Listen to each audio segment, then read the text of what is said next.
All right, now we want to get into what we want to talk about today. Last week, I left here having had a bit of a rude awakening.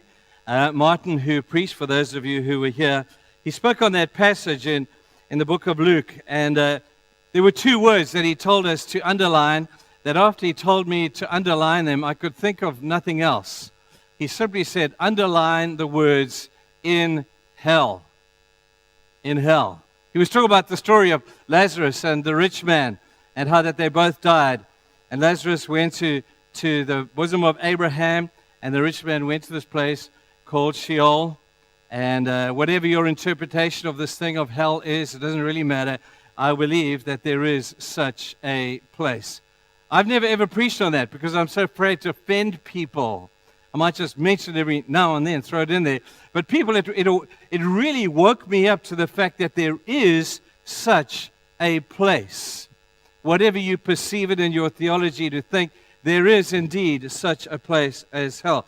But the interesting thing is that the shepherds come with a message to say that you don't need to go there.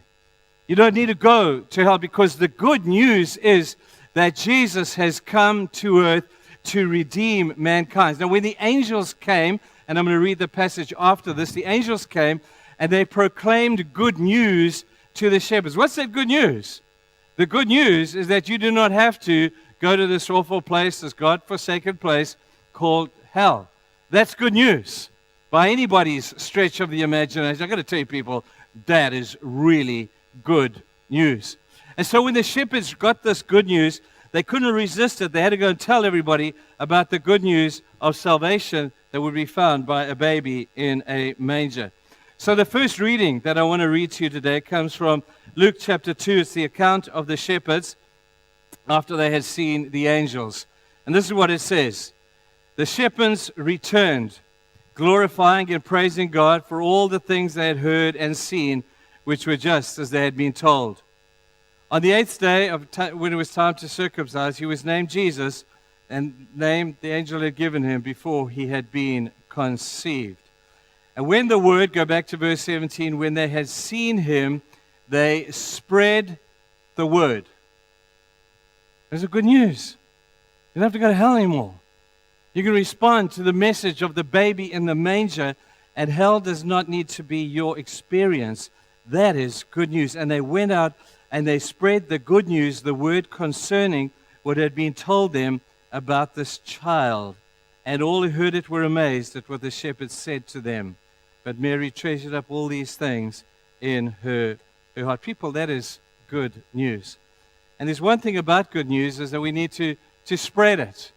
If you found a cure for cancer or for HIV or something like that, I don't think it would be too long before you were saying, man, with great joy, I've made this discovery. And the first thing that you would be doing is beginning to spread that news. Something much greater than HIV or cancer or whatever is upon us. It's sin. And the answer to this thing of sin is so simply found in the message of the good news of Christ. We need to spread the news. And so today what I want to pick up is on the evangelistic flavor of what we're talking about here. We need to have a look at what this really means. Now, sharing. We like the terminology, sharing the good news, because it's not just for you. Share the good news. I'm intrigued at how we glorify people who share stuff, don't we? I was out in Murchison, one of our youth centers, the other day, and I noticed they were giving out sweets, a little packet of sweets to all the kids that were there. And I noticed one little girl, she must have been about 6 years old.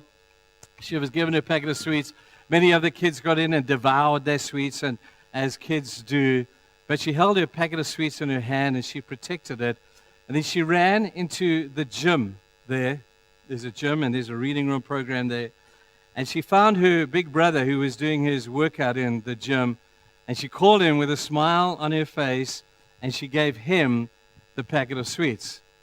He, the big brother, then took the packet of sweets, and he opened it, and he gave her one sweet. The other kids, who were probably siblings as well, came, and big brother came, and he shared out the sweets. I was impressed by that. I was really impressed. People who share are people who kind of capture our imagination.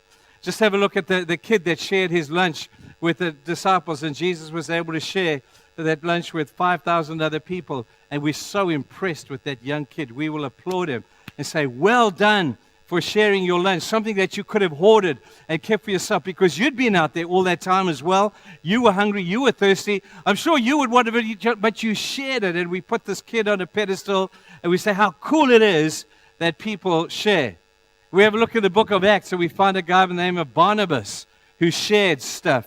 He was a wealthy man, and in the plight of the first century church, where persecution was beginning to come in, the Christians were being kicked out of their jobs, and Barnabas' heart broke for this, and so he sold a piece of ground and he shared it. In fact, he gave the whole deal to the church to be able to help those who were in need. He shared, and we put him on the pedestal. We look at the ultimate example of Jesus, who wants to share heaven with us one day. That's great sharing. He shared in our plight. He could have fixed this thing called sin from a distance, but he didn't just care for us from a distance. He shared in the mess of this world. Ultimately, they put him to death. Jesus was put on a pedestal because he shared, and he deserves every rank and every applause that we could possibly give to him.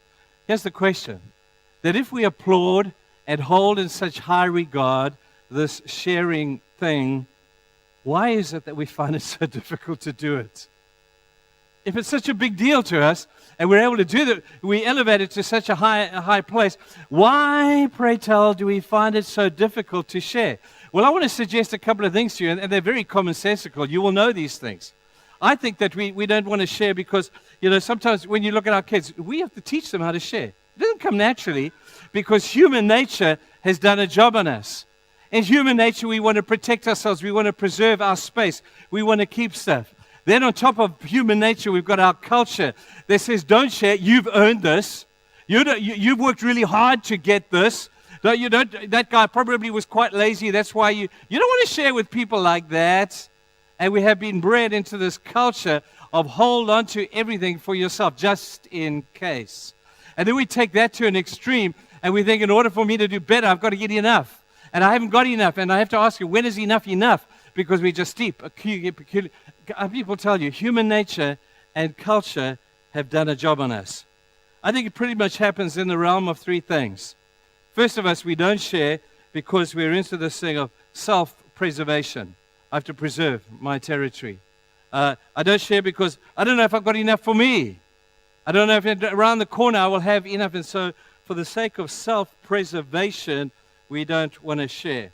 Have a look around the world, and I don't know what your opinion on is. I have an opinion on this thing, but I see these refugees going out into countries around the world, and I see them going to wealthy nations, and the wealthy nations are saying, let's build a big wall to keep them out.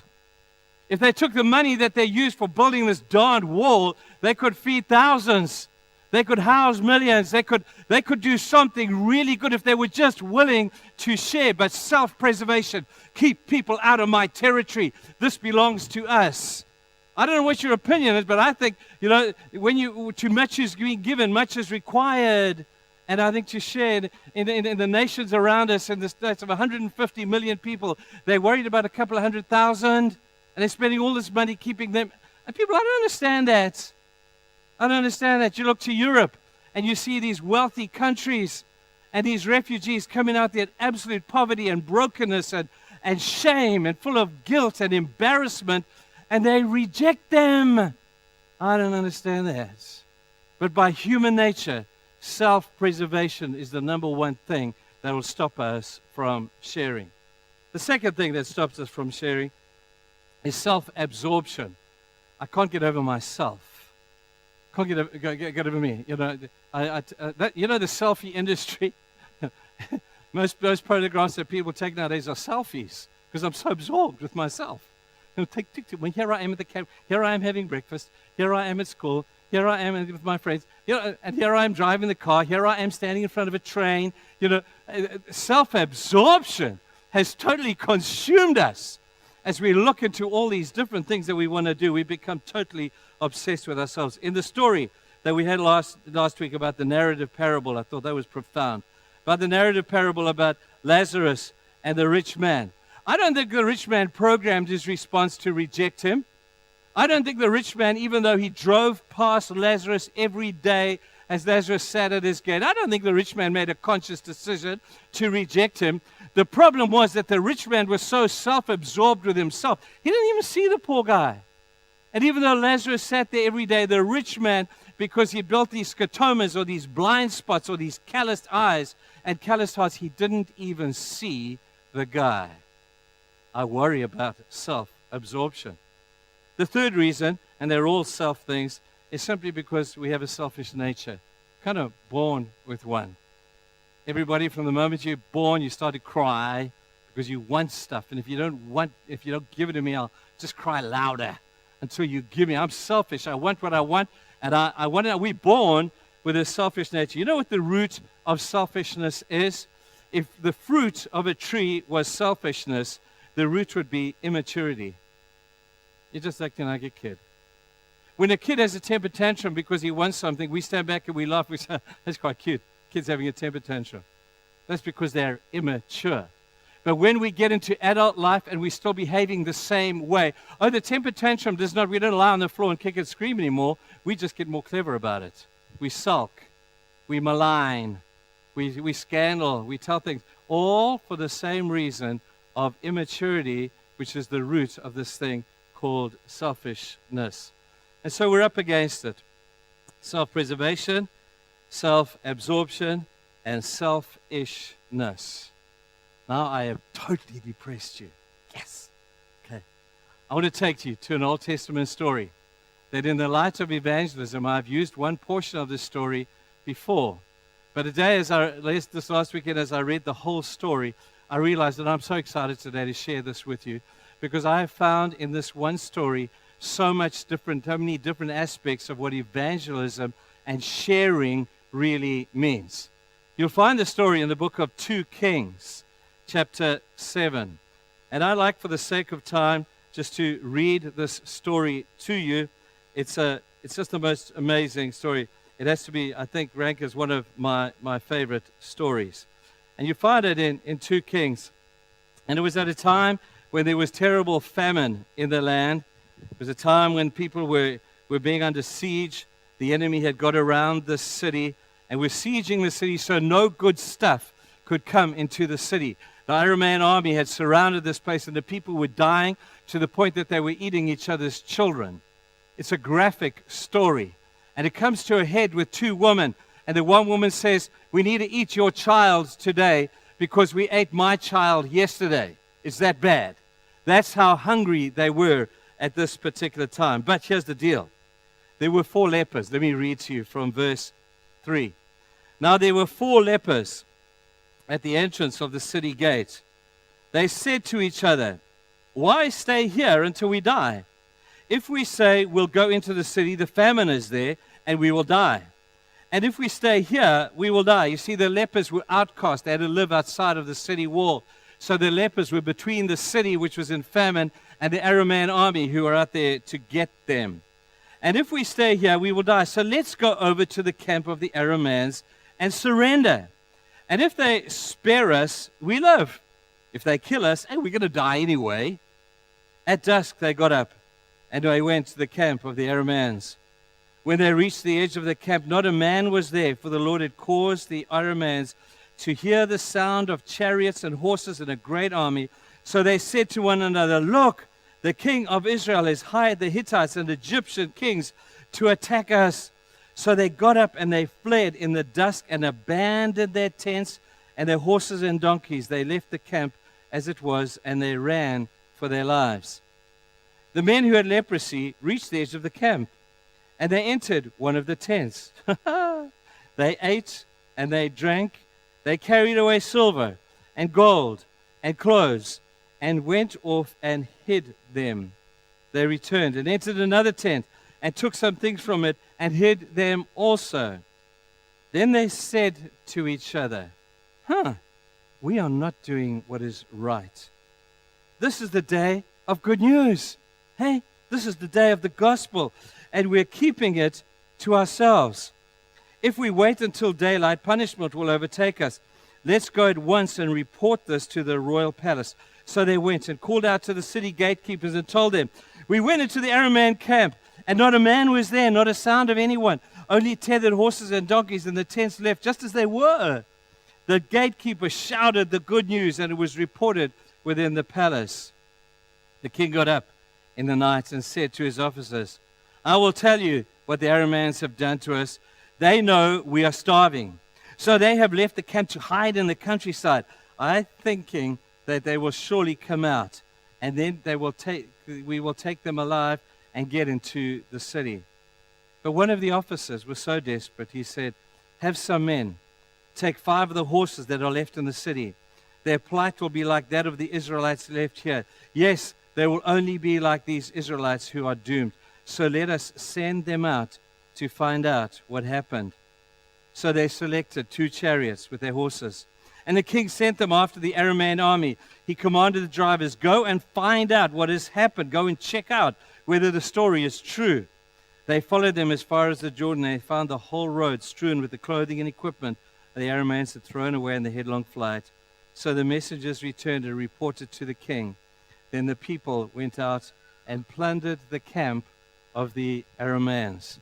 Just even as I read that to you, I get so excited about the possibility of the power of good news. Good news to people who are hungry. Good news to people who are skeptical. Good news to pretty much everybody.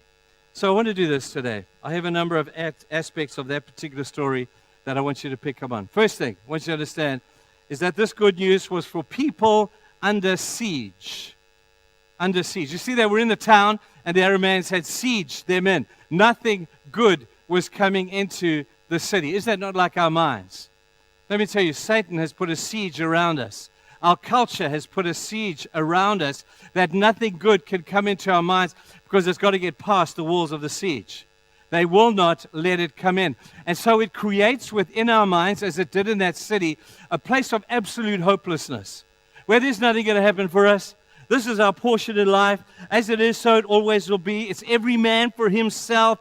It's a dog-eat, dog-out world out here. There is no hope in the place of the people's minds who have been sieged by this. All the philosophies of the day of you got to fend for yourself. You got to make your own thing work. These are the philosophies that live within a mind that has been sieged by the world around us. So the first thing we notice, that the people in the city were under siege. I wonder if your mind has been put under siege. I wonder. There's a lot of good news out there, but your mind is so programmed to the bad news that you can't see the good news because it can't get through the wall that is sieging, the wall of bad culture, the wall of bad news, the wall of bad character. The wall is around you, people. There is good news out there for all of you, but it's got to get through the wall that sieges around your mind. That's the first thing. The second thing about this particular story is you notice that the people are absolutely starving. They are not just hungry, they are starving. I don't know if any of you have ever been hungry. I don't mean miss a meal. Oh, Josh, I'm so hungry. And you sit down and eat a big half a chicken, from Michael Fry's butchery. I'm not talking about that. I'm talking about a hunger where you haven't eaten for days, where your mind becomes totally obsessed with the thought of food. If you've ever been there, I've had a couple of experiences like that, where you become totally obsessed. Everywhere you look, you're looking for something to eat. Everywhere you look, you're trying to find something that you could turn into something that you could possibly eat. The desperation of hunger is unbelievable. It causes an absolute obsession to you. That's the kind of hunger I'm talking about. Now, last week, with the candles over here, we spoke about the bread of life. And Jesus came to this world, and he declared himself to be the bread of life. In John chapter 6, he says, I am the bread of life. He who eats of me will never hunger again. Those are words, not to a hungry world, but to a starving world.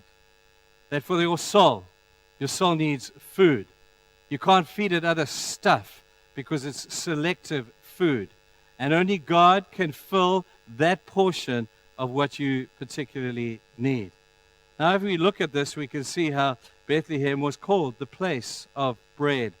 And Jesus says, the bread I give will satisfy you that you will never have to eat again. He's not talking about physical bread. He's talking about a spiritual bread that every person ever born needs. If you don't find it, you're going to keep searching for it until the day you die, because everybody's looking for it. Just have a look at one of my favorite examples would have to be the story of Solomon. In the book of Ecclesiastes, Solomon is on a journey to find the bread of life. He's trying to find meaning. He's trying to find purpose. He's trying to fill this hole in his soul that he knows is there. So the book of Ecclesiastes is an incredibly depressing book until the last half a chapter. And it's the story of Solomon's journey to try and fill his own soul. So he does what many people do. He says, if I could just try alcohol abuse, if I could just drink a lot of stuff, I could probably be happy. I see the boys in the pub. They look kind of happy. It's only for a little while, and the next day they wake up with a headache. That didn't work. And so he says, well, I'll try sex. I'll try a woman. I'll try all of those things. And so he went and got himself thousands of wives and concubines and all sorts of other stuff. And he found at the end of the day that it was nice, but it wasn't going to help him at all. His soul was still empty. So he tried to feed his ego. He says, I'm going to be the best king in the world.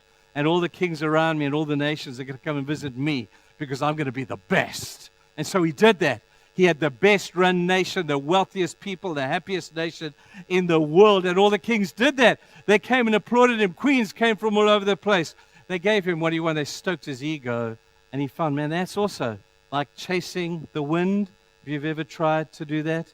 And so he thought, well, let me try good deeds. I'll be good. I'll build reservoirs. I'll build forests. I'll give everybody in my nation a job. And I'm sure I'll sleep better at night. And he did for a while because it was a good thing for him to do. But you see, the trouble with this hunger is it's incredibly selective. It can only, people, be filled by God. You can try all these other, they look like mirages in a desert. They look like they promise a lot, but they deliver nothing. It was interesting. I think it was in that course that we ran, the Nicky Gumbel course. We spoke about people in China. How if you feed Chinese people, they are never satisfied until they eat rice. And they put it in this way. They said, you can give us T-bone steaks and you can make all those kind of beautiful things, but until you give me rice, I will never be satisfied because I have a rice stomach. And you can feed it with all the other nice stuff. But it's a selective hunger, as it is with each one of us as well. I have to tell you, people, we do quite a bit of counseling around here. And I've noticed one thing, that there have become times when I've had the privilege of being able to share the gospel with people who have come in for help. I love these people, and I weep for them because I know the answer to their issue. I've begun to realize that I don't care what the question is, Jesus is the answer. And as I begin to share these things with people who have never heard this good news, I had one man in absolute devastation come into my office. I spent some time, I listened to his story, and I said, I don't want to be simplistic, but I do want to be simple. Here's the answer to your challenge. You need to find Christ. And I shared the gospel with this man, and through his tears as he received Jesus, he said this to me. He said, Trevor, why has nobody ever told me this? Why? I'm 50 years old. Why has nobody ever told me this good news before? Because nobody had shared it with him. The next one is the good news came from those who had been rejected. Interesting that. The good news to the city came from the very people who they had rejected, the lepers. These 4 lepers, because they thought they would get leprosy if these people lived in the town, they had rejected them and they made them live outside the cities. And those who had been rejected were the ones who brought the good news. You do know, when we look across the world today, that there is a lot of rejection for people of faith, of our faith. There are a lot of rejection people out there because they name the name of Jesus. There's a lot of people who have been outcast from society. Not so much here. Here it's so small and minuscule compared to what it would be outside of our country. There are places that are experiencing incredible persecution if you name the name of Jesus. I think about this for a moment, and I think, why is that? You know, here's an interesting thought. You know how you can be obsessed with anything and the world says nothing? You could be obsessed with judo or karate, any of the other Eastern religions, any other religion in the world, in fact, and you tell people about it and they'll just smile and they'll say, oh, that's cool. That's cool for you. That's nice. They'll just smile. But just mention the fact that you might be a Christian. Oh, you're a wacko. You know, you lost the plot. How can you be a Christian? How can you believe that stuff? We are the only of all the faiths that are as maligned for what we believe more than any other faith out there. You know why that is? Because we have the real faith.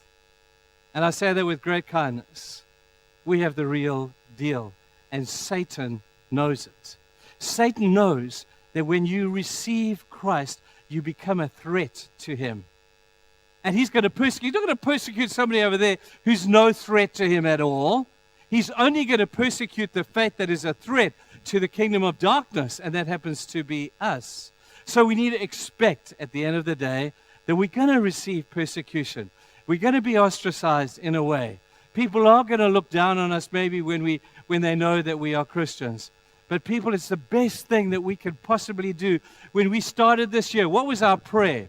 We prayed that 2018 would be a year of boldness and God doing supernatural stuff amongst us. Was that not our vision for the year? And I pray that we would continue with boldness despite persecution and laughing, people laughing in our faith because of our faith. It has to be like that. In Matthew chapter 5, Jesus is talking about the Beatitudes.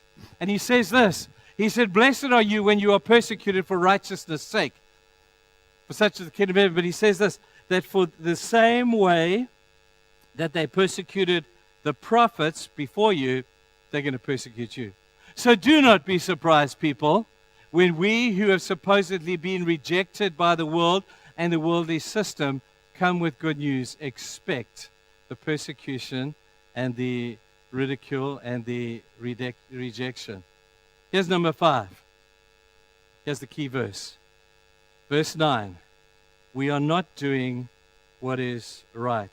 You see, these men had walked into the camp and they had found everything that they wanted. Man, they found the food, they found the clothing, they found the silver and the gold, and everything in their wildest dreams had now come true. That was good news for them. And then in the midst of them plundering and eating, suddenly it probably started with just one man, and he looked at his buddies and he said, you know what, I have a bit of a pang of conscience right now because there are thousands of people just over the city wall who are starving. Check us out. We've got more food than we could ever eat for a lifetime. We have clothing and everything. But guys, I'm not feeling so good about this. And so the others agreed eventually and said, what we are doing is not right. Now, here's my thesis for today. If you forget everything else, remember this. The Bible is incredibly intentional about the words that it chooses.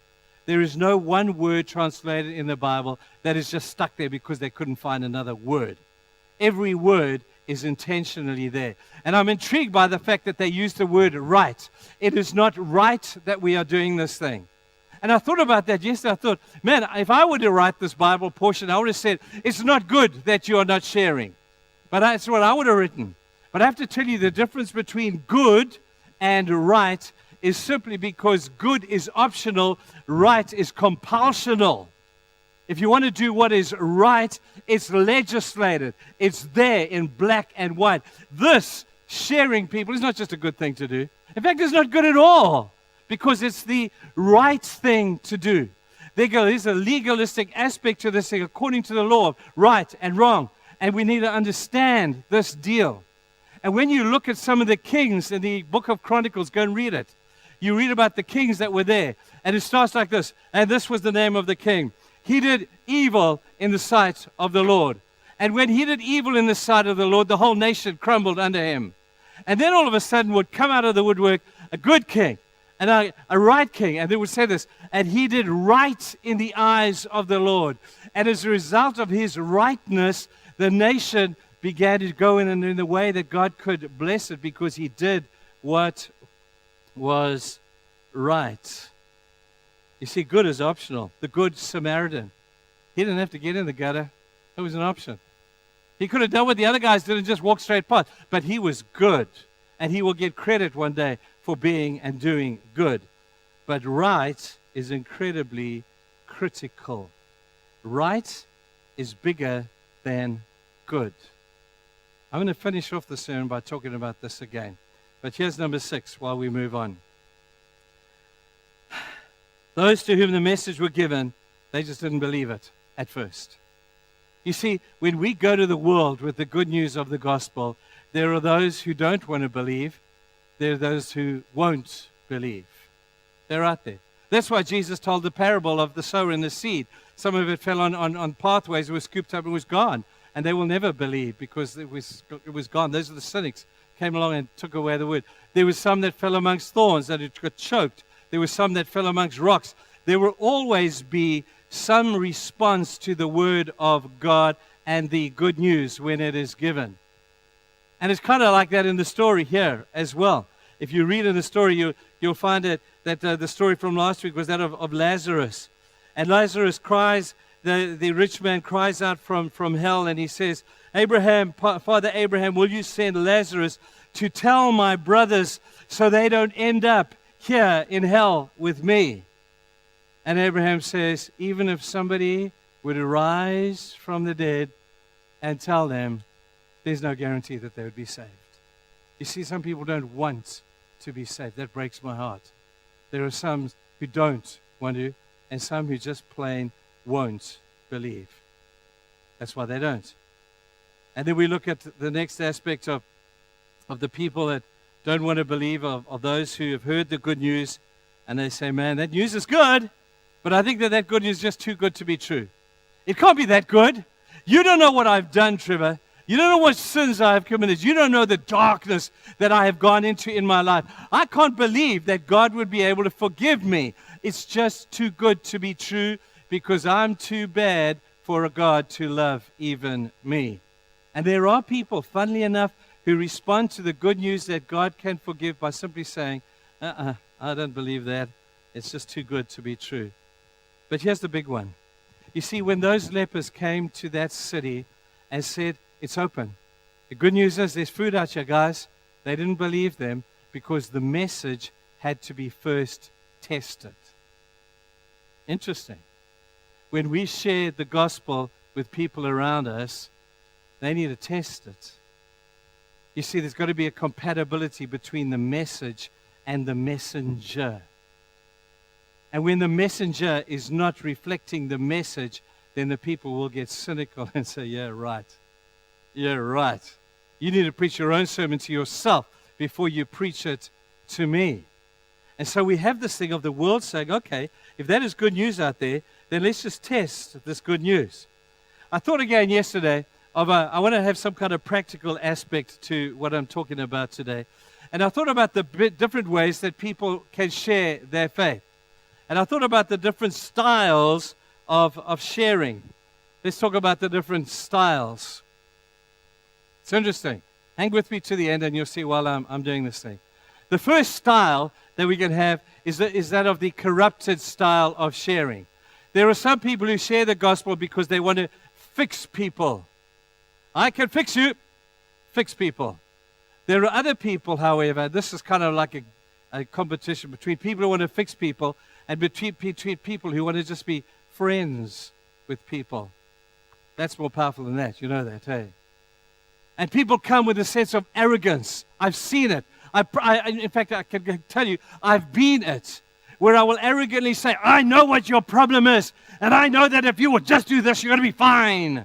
But I'm doing it out of a sense of arrogance and a sense of self-righteousness. We're not out there to fix people. Only God can do that. Our job is to befriend people in the sharing of the gospel. What about the help you style? Oh, I'll help you. And that makes me feel good. You see, I'll help you. Makes you feel better against the verse, the help me style. You know what is such a gross corruption here? Is that when I help you, it helps me to feel better about myself. It's a corruption of the motive to help you. And some people will help others because it makes them feel so good. And I have to tell you, on the one side, that's not a bad thing. But if you're doing and helping people, then and you feel good about it and you take that to another level, it becomes a corruption of the beauty of what it means to help others. I'm doing this because I feel so good. I'm doing this kind of like so that other people will applaud me because I'm helping people so much. This is why Barnabas scored so big. He wanted to give his help anonymously. He didn't want his name up in lights, but they gave it to him, and he didn't want it because he wanted to help people but preserve his own motive and his own intention. So when you help others, simply because it helps you, it's a corruption. What about the I'll show you style? I'll show you style. This is like the scribes and the Pharisees. They wanted to say, I'll show you. Here's a book. I've got a book here. There's a big book. And in here, I'll show you on this particular chapter and verse that you're a sinner and that you need to fix your life and you need to do this stuff. I will show you how to fix your life. It's crazy. Instead of the I'll be with you factor. I'll be with you. People, our job is not to fix the world. If it was, then Jesus would have done it from heaven. Jesus said, I could just snap my fingers and everything would be fixed down there on earth. I'm not going to fix you, but I'll come and be with you in the midst of the mess of your life. And I will show you by being with you. There are a lot of people who want to share the gospel from a distance, but there is nothing more powerful than sharing the gospel in the midst of the gutter and the mess of people's lives. Boy, is that true. What about this style? The martyr style. We will tell people about the gospel, and we say, oh, but you know, I had to give up this, and I had to give up that, and oh, what a martyr I am because I've chosen to follow Jesus, and I've given up having fun, and I've given up, man, that's sick. And there are people who will share to make themselves look really good, that I have to give up, and now I had to give up all those things that I thought were of value to me, and I will make you feel, because I'm putting on the martyr style, that I'm a lot better than I really am. And you compare the martyr style with the miracle worker style. We all know we have a supernatural God who does miracles, but boy, can that be corrupted, eh? Where we're going to tell people, you know what, if you just became a Christian, God would do miracles in you. And you can drive down the road, and if you need a parking place, you can just pray, and God will give you a parking place. Or if you want to play golf, and the rain's looking like it, you can say to God, can you just hold the rain for a couple of hours while I finish off the golf? And you laugh. I've heard people pray this. I've had people come to me and say, hey, Trevor, please just do me a favor. I've got a big golf game this weekend. Could you just pray that God holds the rain? That's crazy. And people have this philosophy of this miracle a moment thing with God, and we sell God very cheap. And I think God looks at me and people who do this and they say, man, please stop embarrassing me because this is not cool. I sometimes think we have that style. And what about the hermit style? The hermit style, where we say, I'll just withdraw from you guys to make a point that I can't be corrupted by the sin that you guys are into. And then we compare that with the happy style. We've got the hermit style, and we never real with people because we think it's unspiritual to be real with people, that we have crisis in our lives, and we don't want to show people or share crisis with people. So we put on this supposedly stupid happy mask, and people will, I know a guy's going through a terrible time, and I say, hey, how are you doing? Trevor, praise the Lord, everything's going so nicely. And I'm thinking, no, it's not. Get real, pal. You got Jesus Christ, but he's wearing this face. He thinks it's good and evangelistic to show a happy face when he should be in mourning, and it's okay to mourn and to cry. What about the salesperson style, where we try to sell Jesus to people? If you become a Christian, health and wealth will be your deal. And instead of having a style that is more the secure style, this is the one where we come to God and we just live consistently in security in our knowledge and our relationship with Jesus. But here is the most interesting point of all about these styles. I've been cynical about them, haven't I? I've knocked them to a certain extent. But I have to tell you, if your motive is love, every one of these things becomes legitimate. when you share with somebody who needs their lives to be fixed with gentleness and kindness and graciousness, you can use this style. When you want to share with somebody who needs help and you draw alongside and you walk alongside them, the help you style becomes legitimate if the motive is pure. This is why you put these into two categories. Over here, you've got what Jesus called the self-righteous. Remember the word self? It's all about them. And over here, you have what Jesus calls plainly the righteous. Take self out of this, and every one of these becomes a legitimate style to share your faith with others. I have one last point. No more mention of the lepers in the entire story. Isn't it intriguing? You see, when you do what is right, you don't get accolades. When you do what is good, you'll get accolades. Everybody will applaud you. Have a look at the parable that we speak about in Matthew 25. The good and faithful servant. He did good stuff. Therefore, he gets the applause. When you do right, there is no applause. I don't see anybody getting prizes and awards for doing necessarily the right thing, because the right thing is a requirement of the kingdom. The kingdom requires by law that you do the right stuff.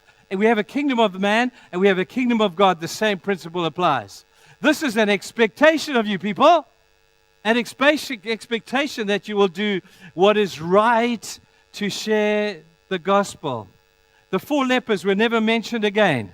No one said that they got a fancy award or the best house or were taken into the kingdom after that. No one said a word about them because they did what was right. When God gives you the award for doing what is good, He'll say, well done. When God one day says to you, well done, you did what was right, you know what He's not going to say? He's not going to say, well done. I think He's going to say, thank you. Thank you for living out the laws of the kingdom. Thank you for doing what was right.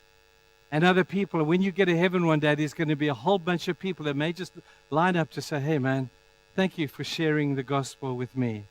Not just a good thing to do, it's the right thing to do. Next week, we're going to be having a fantastic service. You're going to love next week's church. It's going to be different, but it's going to be a lot of beautiful music, different thoughts, different people sharing along the theme of Christmas. Why don't we go out there this week, people, and do what is right? It's not good, it's right. And right is bigger than good. Let's go and invite somebody to church next week, because that's a good way to lead people to Christ. Just invite them.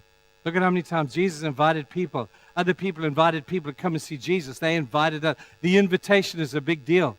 And I would pretty much guarantee it, of 10 people that you invite, I would bet you could bring 8 with you. They will come. And bring them next week. Promise we're not going to embarrass you. They're going to love the service. And I hope that as you bring them to next week's church, we're going to put extra chairs out if we can fit any more in here.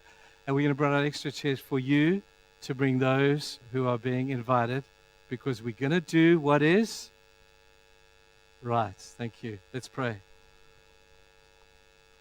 Father, I have just not really sure that I communicated that all that well, but we get the point, Lord. We think that sharing our faith is an optional thing to do, and we think that'll be good if we share our faith, the good news of Jesus. But it's not a good thing. It's the right thing to do. And I pray that our lifestyle would be that of imitating Jesus, by our motive being so pure and good in doing all the things that we've written on the board here today, but that we would invite people to find Jesus. And as they test what we have said, that as we imitate you, we will pass that test. They're going to be looking at us. If you're not going to live the life well of Jesus and the motive, you don't have to live it perfectly. No one's expecting perfection. But we have to live with legitimacy so that our credibility is intact. And then we can invite. And we know that when you're lifted high, you will draw all people to yourself. Father, I'm looking forward to this. This is going to be so cool. as we do that which is right. Help us, we pray, in your name. Amen.